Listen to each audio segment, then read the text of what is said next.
I'd like to thank Dr. Blakeley for visiting us today. Initially, people are always like, how did you end up here? How did you end up in Macomb? So I grew up in Chicago. I did my undergrad in Chicago. The only vet school in the state is Champaign-Urbana, so I went to Champaign-Urbana for vet school. I took a job out of vet school down near St. Louis in a little town called Carlinville, and I did mixed animal work there, so I did large and small both. My husband is a farmer, so he would help his dad and the family out quite a little bit, so it was a long drive back and forth from where we lived. So we were looking to be somewhere a little bit closer. So we ended up, there was a job in Macomb, so that's how I landed in Macomb. Macomb's been pretty good to me. It's been a great little town. A lot of changes, really different, but not a bad place. So I'm glad you guys are here. Career-wise interest, I'm just always curious. Anybody actually want to go to vet school at this point? Yeah. Okay. Dental. And just general medicine, surgery. Yeah. Pharmacy at all? Pharmacy. What else? Anybody that didn't put their hand up, what are your interests? Oh, optometry. What I missed? Pathology. Okay, so it's general medicine specialty. So as a veterinarian, pretty much you get to do everything, which is one of the appeals to me. I was really on the fence for, do I go to human medicine or do I do veterinary medicine? Obviously, I like animals quite a little bit. I'm a science girl at heart. I love biology, and I was a biology major, chemistry minor. It was really a struggle to decide which way to go. I started following around some vets at an animal shelter that was in the area where I grew up, and that's kind of that clinched it for me. I like the variety in things. I get really bored with the same thing all the time. And so in the human world, everybody specializes for the most part. So it's like, I'm a cardiologist and all I'm going to see is hearts. I'm like, wow, there's a whole rest of the body. There's all sorts of different disciplines. And as a veterinarian, you get to do a little bit of everything. So I get to do surgery. I love surgery. I get to do oncology. So I get cancer cases. I get to do dermatology. I get to do, sadly, psychology with the clients because the clients are all nuts anymore. I get to do, just a little bit of everything. So the variety of being a veterinarian was really important to me. So I could, do different things and not be stuck with one thing all the time. And then you get species variety. So if you're a human physician, there's one and there's two versions, and that's about it. And so I get to work on everything, whatever I choose, so dogs and cats pretty commonly, horses, cows. I do wildlife rehab. So I get to work on whatever little wildlife things that get injured, hurt. I get to do exotic species, so quite a little bit. We get snakes and birds and turtles and degus and sugar gliders and all those little pocket pets. So just a really big variety. So if you're a kind of get bored kind of person, that was the clincher for me to go to veterinary. Veterinary medicine degree, so undergrad first. Most people finish their bachelor's, but you can get into vet school without finishing your bachelor's if you have the right set of classes. The basic classes to get into almost any of the disciplines that you guys are looking at are a year of biology, year of inorganic chemistry, year of organic chemistry, year of physics, semester of biochemistry, and then all the math that goes with whatever you need to get into those classes. And then typically as many other science classes as you can muster to get your science GPA up. So that set of classes will get you into about any of the disciplines, whatever direction you're going. So undergrad, I got mine done in 3 years instead of 4 years. So I did my 3, and then I went to Champaign-Urbana for the 4 for vet school. The 4 years of vet school classically are divided in half. First 2 years is just work. It's like every discipline, every area. The second 2 years are more clinical. So as you have your own cases and your own patients and you're in the hospital more hands-on kind of stuff. There's been a little change over the last several years on the structure of veterinary school because it's like, oh my God, sit in the classroom for 2 years and learn a bunch of stuff. And now it's like flip and do clinical stuff with all that stuff you learn. The U of I has kind of pioneered a way to integrate the hands-on stuff as you go. So you go to clinics and learn a set of things, and then you take the classes, anatomy, physiology. It's like, okay, you learned this in clinics, and now we're going to break down into forelimb, all the physiology of the forelimb, all the anatomy of the forelimb, all the pharmacology of the things like that, and you go by groups. And then you go back to clinics, and then back to class, and back to clinics, and you go back and forth for the 4 years. So that makes the learning, I think, a little bit easier to take all the stuff and apply. Some of the vet schools, there's only, I've lost track because they've added. Classically, there have been 27 vet schools for years in the country, and now there's 30 or 31. They pop up new ones, and they take years to get licensing. So there might be a 31 have their first class this year. So there's not very many vet schools. But that modeling of, how you go back and forth through vet school has changed quite a little bit. Getting into vet school, super competitive, but again, there's only so many vet schools. They average 3 or 4 people apply for a spot. So they turn down 3 to 4 people for a spot. I know people that have applied, we were just talking about a person that went here for a master's and a bachelor's both, and she got in, I think it was her 3rd, maybe even her 4th try to get in, and finally got in. So it's really not uncommon at all to have people apply multiple years to get in. GPA-wise, you got to be up the top of your class. They say on the websites, 2.5 GPA, because it's so competitive, you're probably not going to get in with a 2.5 GPA unless you have some other stellar background. Most people are 3.5. Everybody and their brother's a 4.0 because it's so competitive. So typically really, really good grades to get in. They rate the GPA on your overall GPA, so everything you've ever taken. So if you did a master's as well, they lump it all together. Science GPA. So sometimes people in the first year or 2 of school, sometimes people are like, I don't know what I want, I'm not focused. Lots of parties and other things to worry about. So your first year or 2 GPA comes up. So then you got to somehow pull that GPA up. So they do have some forgiveness for that based on different circumstances and whatnot. But generally got to have really good GPA. There's all sorts of reference letters to get into vet school. Typically a professor. You're not probably going to get into vet school if you don't have a letter from a vet. And every year somebody sends me an email or calls me and is like, can you write me a letter for vet school? And I'm like, I don't even know you. So I don't know how I can recommend you. So typically they want you to work with a veterinarian or job shadow with a veterinarian. Sort of stuff.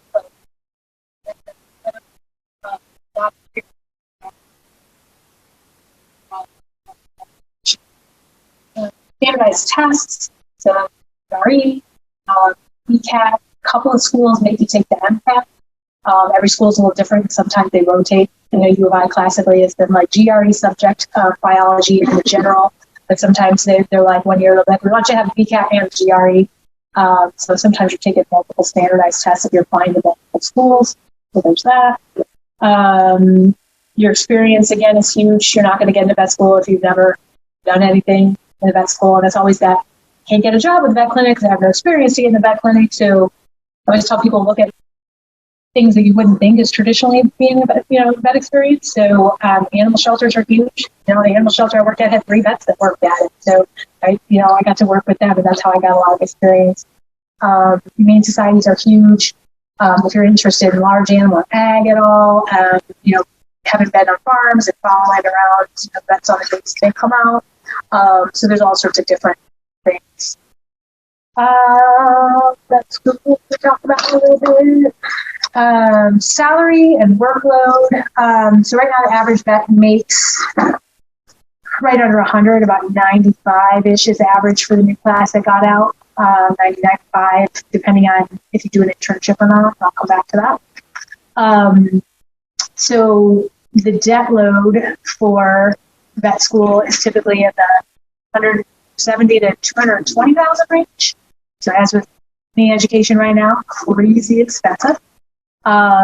So balancing that, a lot of veterinarians complain if you look into vet careers, it's a huge thing in the profession right now. People are like, I can't pay off my debt. I'm so in debt that, trying to get ahead of that debt. So that's where back when we were talking about the undergraduate thing, if you can get your base classes without necessarily getting the full degree, you can chop off 1 or 2 years or a year and a half of undergraduate debt so you don't load that on top of your graduate debt. So that is a way to get around some of that. After vet school, some veterinarians go into general practice, and that's what I did. You can specialize as a veterinarian. So earlier when I was complaining about I couldn't pick one subject that I liked just to do forever, if you are a person that's like, I only want to do veterinary cardiology, you can go into an internship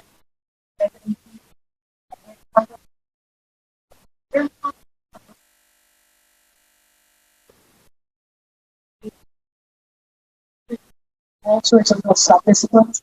So back with the debt thing, if you get out of vet school and then do an internship, you're probably only making 20 grand for your internship.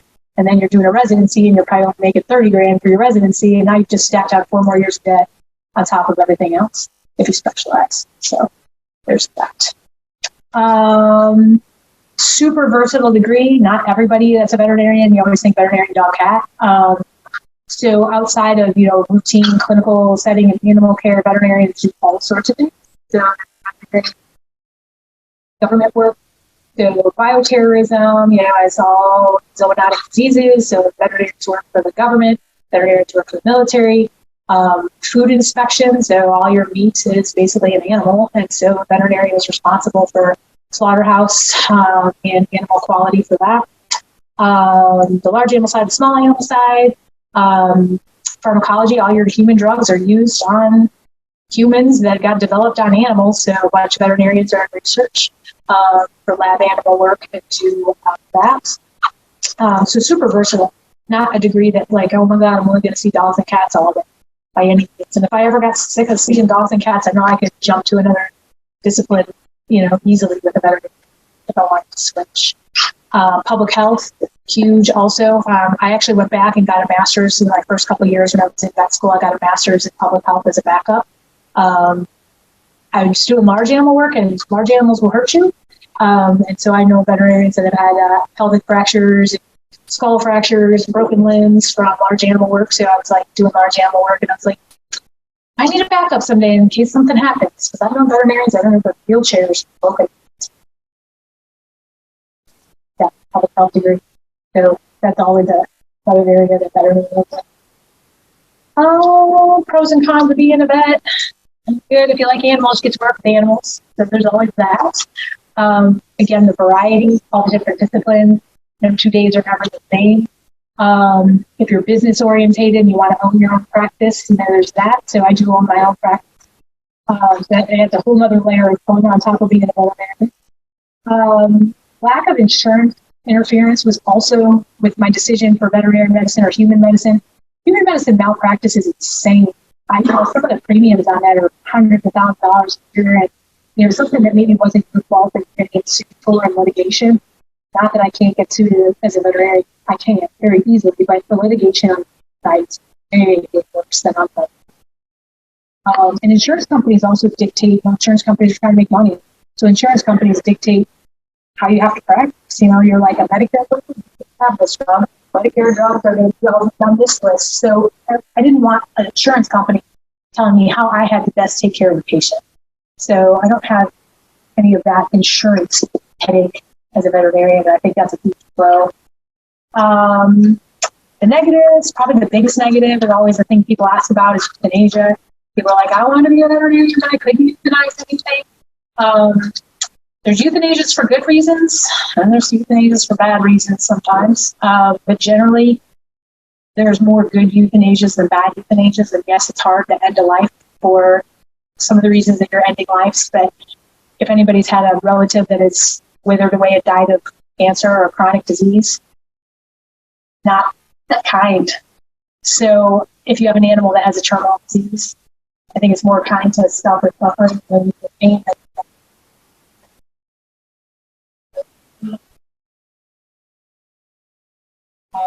Most euthanasias are bad.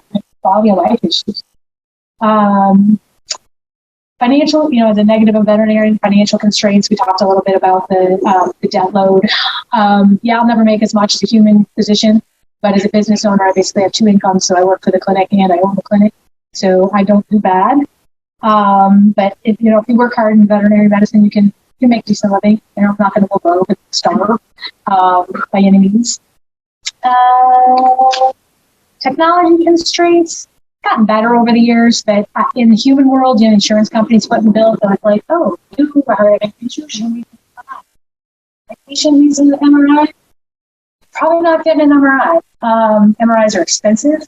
They're expensive to own, to have, to maintain, to upkeep. So most veterinary practices are not going to have some of that higher end technology unless you go to a referral center.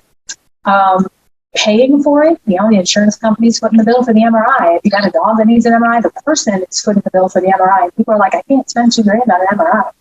So sometimes I can't do the best job, medically speaking, for the patient because the owner cannot afford or will not pay for the best treatment. So that gets hard sometimes to know. It's just like, this animal probably has this, and if it would get this test and confirm it, it could get fixed. But the person won't do it for whatever reason, and I don't judge. But it's frustrating sometimes.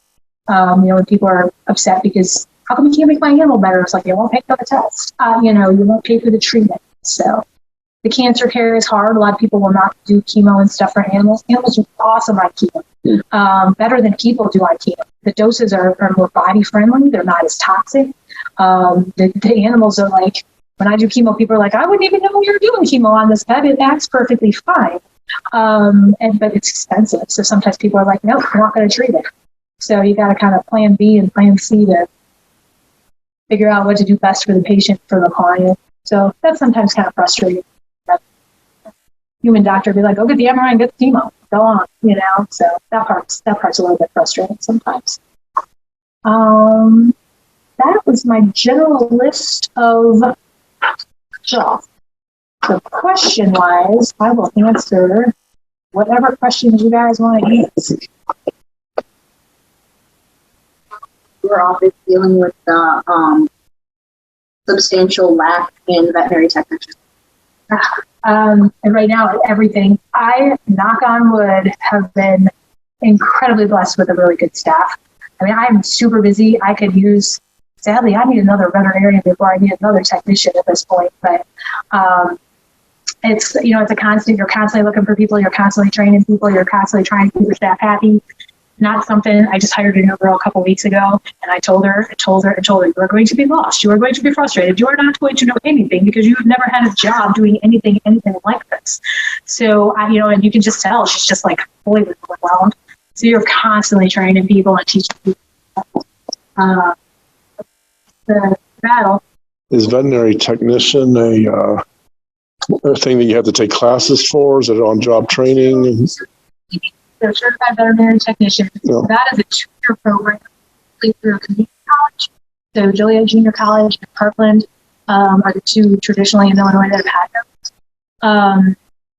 I want to say Parkland might have 40 or 50 students at a time. They don't graduate very many of them. And they all end up at big cities, unfortunately, not little tiny ones. You do not have to be a veterinary technician to work at a vet clinic. Training that comes with the degree, and so I have had certified vet techs before. Right now, trained up myself. What's the salary range for a vet tech? Great. It's a 2-year degree too. Oh. Honestly, I tell people, just go to vet school. Unless you don't want the headache.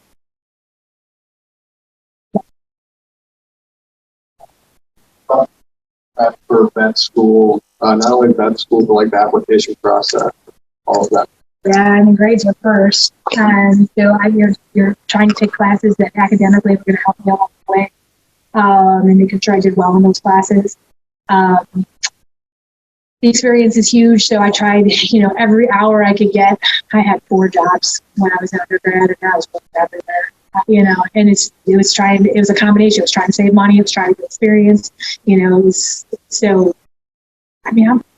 one of those people I can't sit still. I'm always got doing something. I've just always been that way. And also, this is the girl that you passed that test, like the test. The year that I had to apply, we had to take the GRE regular one, the biology one, and the VCAP, and take all 3 of them. They do different. I think what happens, I think the schools try to find the best pool of applicants, and who's going to make the best veterinarian, and they track all this stuff. So they're like, okay, for 5 years, we made everybody take all these tests. The VCAP was a horrible predictor of who did well. People got 98th percentile and they sucked. People got 50th percentile and they did well. So I think they track all that, and that's why they flip-flop. They're like, well, maybe the GRE is a better indicator of who's going to do well. So that's why I think they flip-flop all the time. So I got stuck in here and had to take all 3. I'm not a good standardized test taker, so I wasn't like 98th percentile by any means, but I wasn't percentile either, so it was good enough. And there's, because there's all those, your grades and your GPA, your letter of reference, and they like, because they know how hard veterinarians do. They don't want, I got a good GPA, but I only took 2 classes a semester. They want, I have a really good GPA, and I was taking 18 to 20 hours a semester, because that's what vet schools have. So, you get a little forgiveness if you're like, I have all this experience. I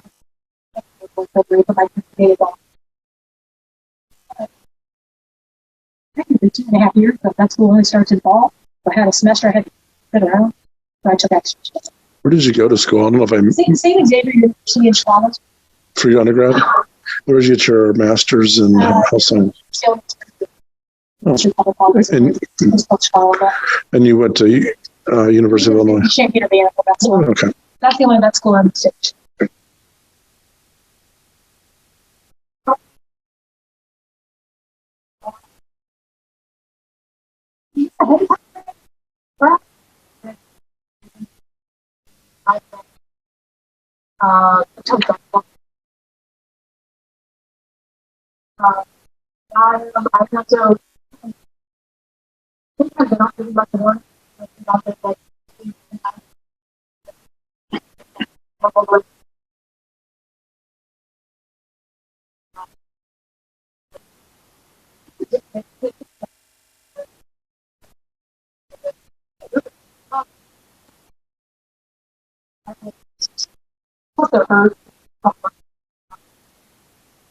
They're so freaked out by that.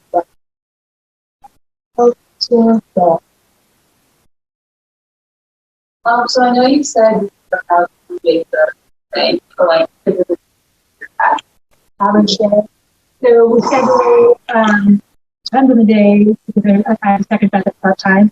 So I'm by myself Monday and Friday and Saturdays. So in the mornings I see appointments, in the afternoon or late morning lunch, surgery, and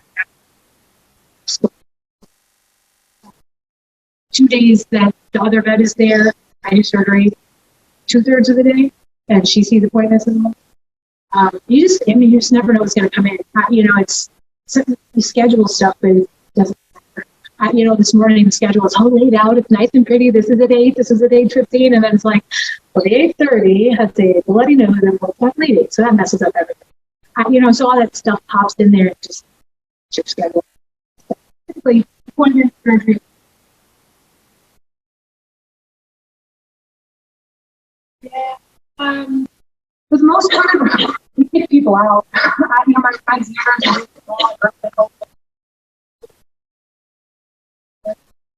barely and staying here, and it was so much easier just not have all the extra body. So we basically went out to the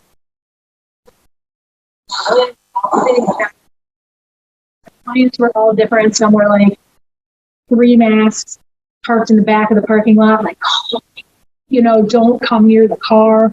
Others were like, if you don't let me in, I'm going to go to another guy. So we just kind of rolled with the punches a little bit. It was always a huge joke in veterinary medicine for a long time. I'd be like, it'd be so much better if we could just leave the people outside, and it happened. And so we laughed. We kind of liked it for a while. We had to start letting people in. Everybody was like, do we really have to let them in? Yeah, I don't know. I've never worked with animals that you like. I mean, it's only the first time for everything, right? It's the first time somebody brings you a rat with a tumor bigger than the rat, So there's, because I like all the crazy little animals. So the wildlife stuff is pretty cool because people find all sorts of, usually get by cars or orphaned in spring. So, the first time you're like, I don't know what to do with that. And you figure it out, it's just like not everything, but 90% of the time it's a mammal. Mammals are mostly laid out the same. There's differences between everything, but it's not like you're starting with something. God, I don't know what that is. Birds are really just birds. Maybe not differences, but they're all birds. So I never had that basic knowledge. First couple of years out of vet school, I don't got this. I don't know what that is. Oh, God. You get through it,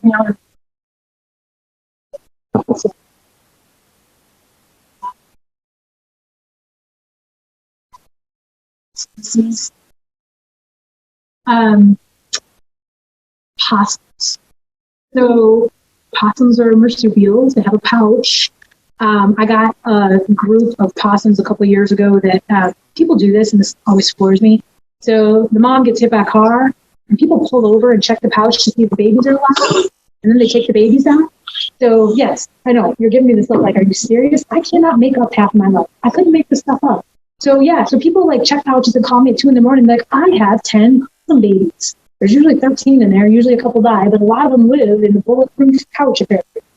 So the first time I had little orphan possums, it was like super small animals can't go to the bathroom yet by themselves. So the mom's licking them and cleaning them, singing them to your definitely. So here I'm feeding this thing, and I'm like, okay, time to make it go to the bathroom.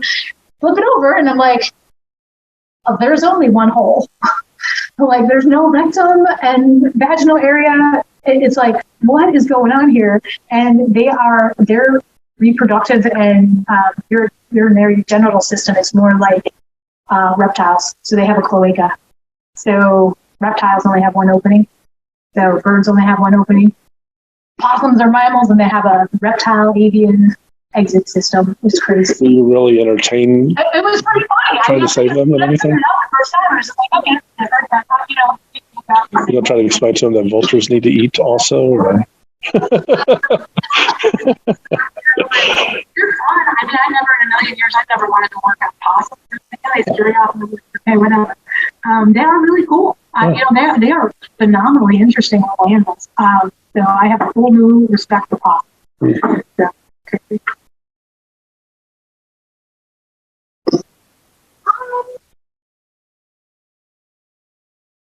I always felt like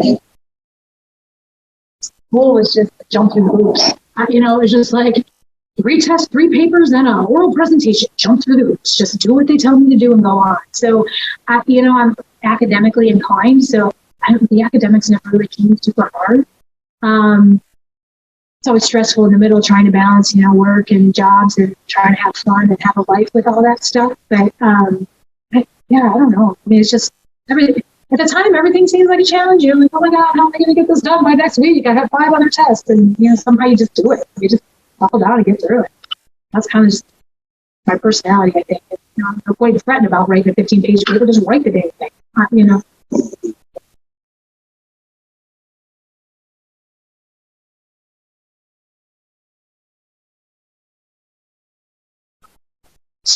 The older I get, sometimes the more I regret that. You know, I'm just like, man, at the time it was like, if I don't do well in this, I'm not going to get into vet school. And there's things that I gave up and missed.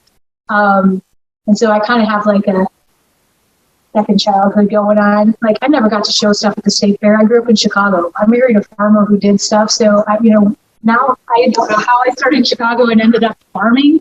I have no idea how it's happened. But so now I show stuff at the state fair. I mean, just like, so all the stuff that you know, there's some things you miss that you can't get back, but a lot of stuff that, you know, you never had time for or didn't do. It's just like, you know what, I always wanted to do that, and you find a way to do it. So.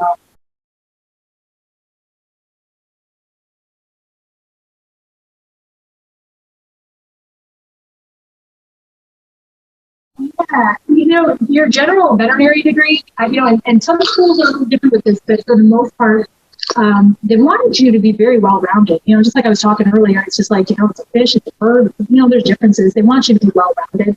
U of I always was very much, I don't care if you are never touching a horse, you are going to have a class on horses. You are going to know the basic big things about horses.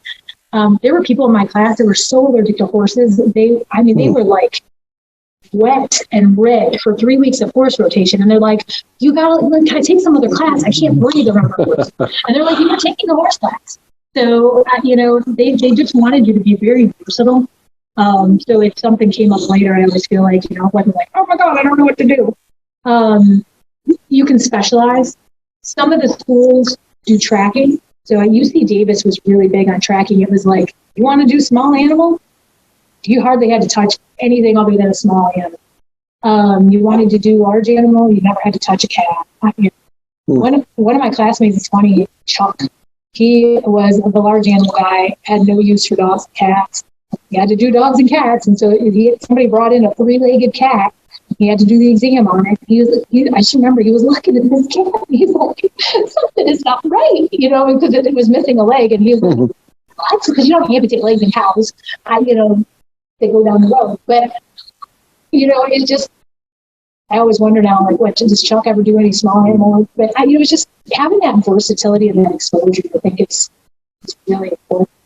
The veterinary boards do not take, you're only going to do large animals. You can just wipe out question 1 through 90.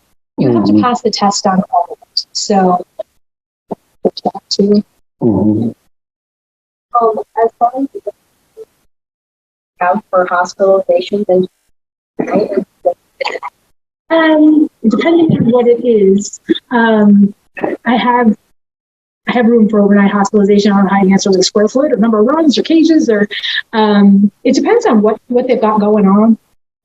We're in a small enough area. I don't have somebody sitting in the building for 24 hours. So sometimes it's going to justify, you're going to have to justify, like, if it's worth it, the animal being unattended for 6 or 7 hours versus it going home and not getting IV fluids are usually the thing. And, if you got a renal failure case. And so I kind of pick and choose. Sometimes the owners are like, it's throwing up every hour. I don't want it at my house. So they're like, keep it here. It's fine. I sleep 12 hours a day or whatever. The animal is sleeping 12 hours a day. It's going to sleep there for 12 hours. Other people are like, I can't go to the bathroom without my animal. So you got to balance all that. So bigger cities, you got 24-hour staff. You're going to have a vet that is first half of the day, second part of the day, third part of the day. There's emergency clinics that are like, we close at 6 and we're going to send everything to the emergency clinic and take it all back at 8 o'clock. The nearest emergency clinic here is 2 hours on it. So it's just not really the building.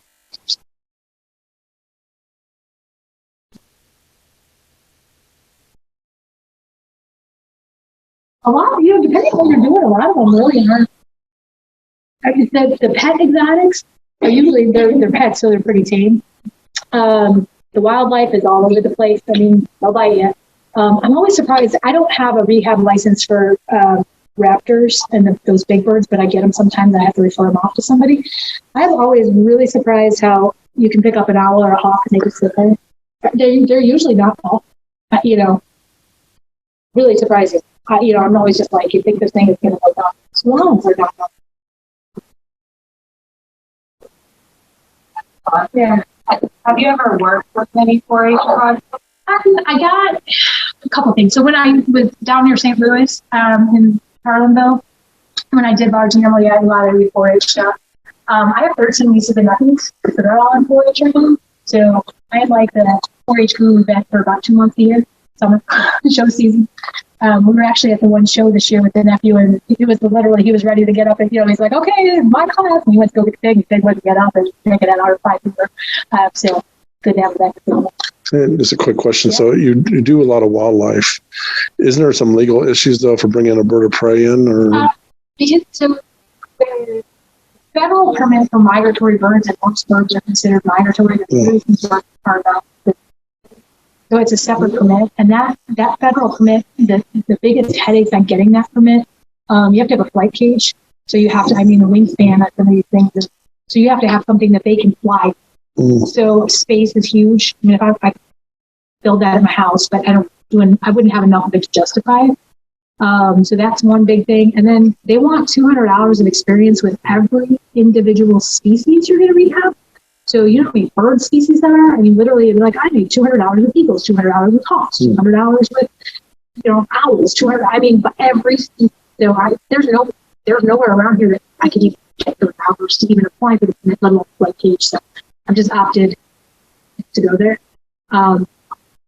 Usually people ask what my favorite animal is and blah, blah, blah. Just like that. So that's my favorite thing. But I did rate the starling this time. And that did change my mind a little bit on some birds because he's really freaking cool. There's not a ton of foxes. I have not had any big gray one. There's not as many foxes here. I think there used to be. You don't see them very often. I could. If there was an injured one or something.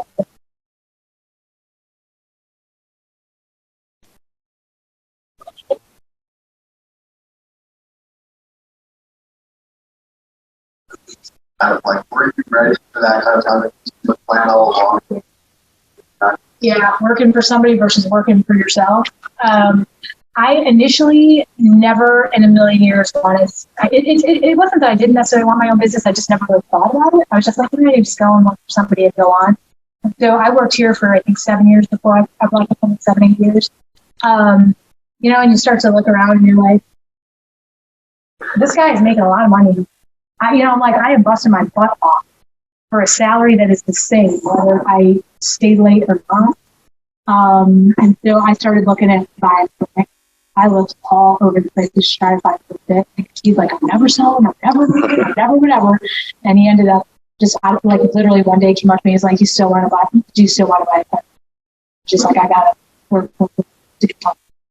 So yeah, the transition is hard because, I have to do all the stuff that, a veterinarian does. I have to do all that. And then it's like the toilet's not flushing. The trash guy didn't come. There's a leak in the roof. This piece of equipment isn't working. Then it's like all of that stuff. Thank God my husband can fix anything because I still like, if my husband couldn't fix half the stuff that was broken, something's always broken if you own a business, I swear. In fact, that part, it's just like, I can't start with the toilet right now because this dog is dying. There's that. HR and payroll and that kind of stuff. I took some business classes, not a ton, but I always liked accounting stuff. So, that stuff I liked. So that part was like, that's okay. Is there anything that stops a veterinarian to moving right next door to you and starting a third or fourth? Not really, unless you own the property. And I know, like in town, literally, I know a business on the square that they owned the business and they owned the next building and they would control what they would rent to. And somebody wanted to buy that building and they put, it's Macomb, everybody finds out anyway. So it was a bar, and next door was a building that they had been restaurants and things. And so somebody wanted to buy that building, and they said, "Yeah, you can buy it, but you can never put anything that has liquor in there. You can never do anything with a liquor license." And she bought the building despite that, which we're kind of surprised because what the business is going to be, it was like, I want a liquor license. But so I guess if you owned the block, and you could be like, but there's nothing to prevent. One other quick question, since it's common, then they can. Do you have any say on, I guess, businesses that sell pets? And of course, we had that catastrophe. And did you have any kind of professional involvement in the cleanup? I guess you could say. Yeah, if somebody wants to put in a pet store or something, that does involve. It's not usually like a zoning thing. If somebody wants to put a pet store.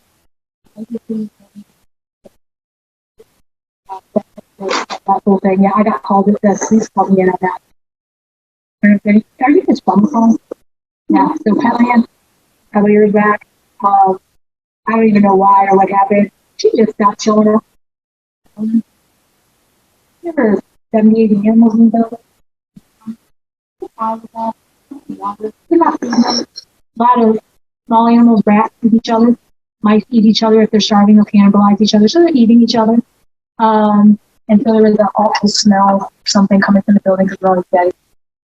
So anyway, the police, I got called in on that to go through and what they die of, and I got called to court and they settled, and I kind of had to do an initial testify. I think that they settled before it went to trial. So sometimes that kind of stuff.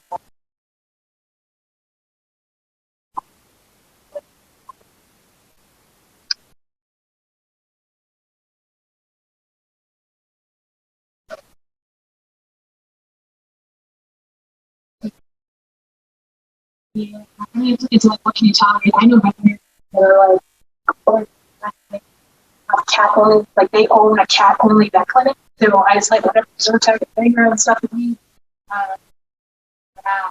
So it's like a lot of miserable. One of the things, one of the specialties in veterinary is radiology.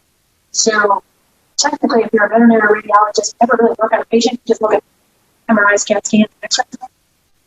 So I know people that have physical disabilities that they're like, private practice is going to be really hard because of mobility and fingers and things like that. They're like, I'm going to be a radiologist. It's not like you work in a clinic, you can still go see animals and stuff like that, but you're not in the room with the animal all day long. You're mostly looking at pictures. So there's those other disciplines that don't necessarily have to be I can't breathe all day alongside the patient here. allergic to everything. Or cats or dogs. It's really just like the day. Run around the dog.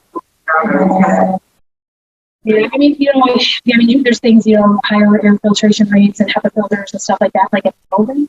But not everyone washes their dog all the time, so every dog that comes in might be molting every other time.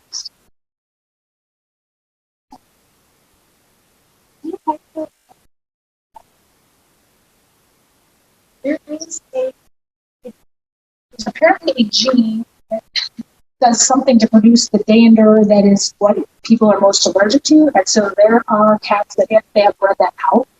I've not Googled it in a long time, but they were like $34,000. I don't know anybody that has a hypoallergenic cat. I think the biggest thing, like for cat allergies for people,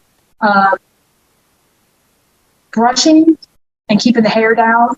Don't let them sleep on your pillow. You're going to spend 8 hours a night in your bed. You probably don't want your cat there all day. So put a bed sheet or something on top of your bed, and the cat sleeps on your bed, and you bundle that thing up and not have their finger all over your face. They make a thing called Pet C. Cats that neutralizes the dander. Just put out a washcloth and wipe it down. Really hairy cats, shave them. Let's try that. Do you do anything to try to prepare just your employees for like euthanasia, dealing with like families and stuff? You try. I have some. Knock on wood. I like to think if you're going to take a job at that clinic, you do that thing. I like to think that screens some people out. But this new girl I hired, I talked to her about it. I was like, any problems with this? Need anything with this? If it's a hard thing, I try to think.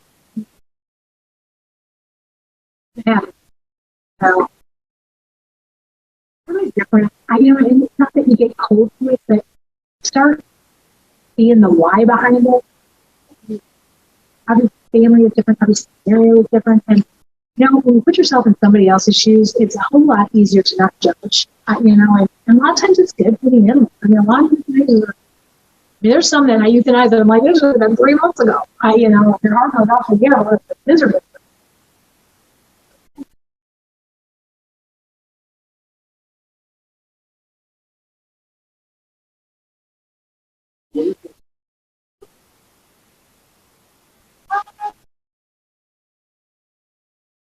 Somebody who knows you well enough to know semesters, small semester best goal is I think it's just 20. So, if you have a professor that's like, I've taken 47 classes with this person and they know really well my work, you can be able to and the people that, you have job experience or follow that, that this person can handle this, the career. This person maybe has the emotional stability or whatever. Some of the schools have form letters.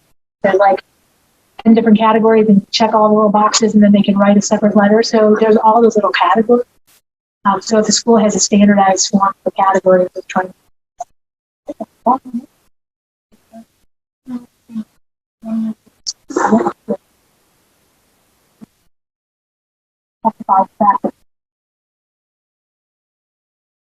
When you talk about like course load for that school, like what are those courses you're making? They've changed the stuff around a little bit since I've gone, but I think my first semester, anatomy, physiology, histology, there's a jurisprudence class and you can take a law class. First semester. Getting into like second and third semester, there's physiology, farm, labs, all the different disciplines. So you have dermatology, cardiology, neurology, nephrology, so all of the different, there's a class for all of that. And then you start getting food animal, production medicine, small ruminant. So it follows all these different things. It's usually really general stuff at first, like anatomy and physiology. It's like you're learning anatomy on 5 different species, and physiology on 5 different species. And then it gets more.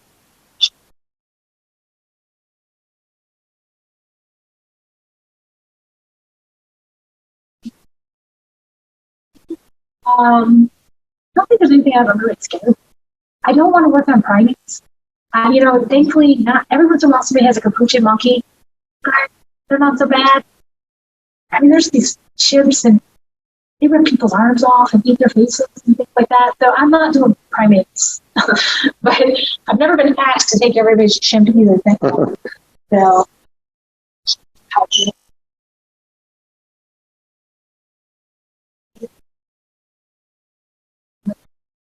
insurance for everything. They're like, what if I drive the, I take care of animal shelter stuff sometimes, and sometimes I have to go out there. Usually they're bringing stuff. But, so sometimes, you have to get in the car with your employee and go to a house call, so you've got that insurance. Then you've got business overhead insurance. Then you've got the whole building caught on fire insurance. Then you got malpractice insurance.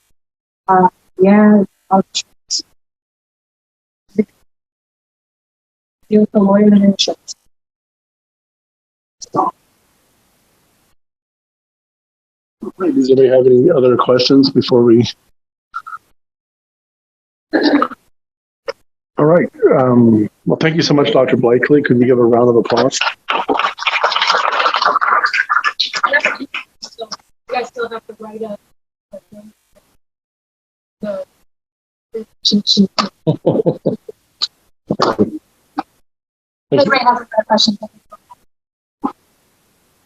Thanks.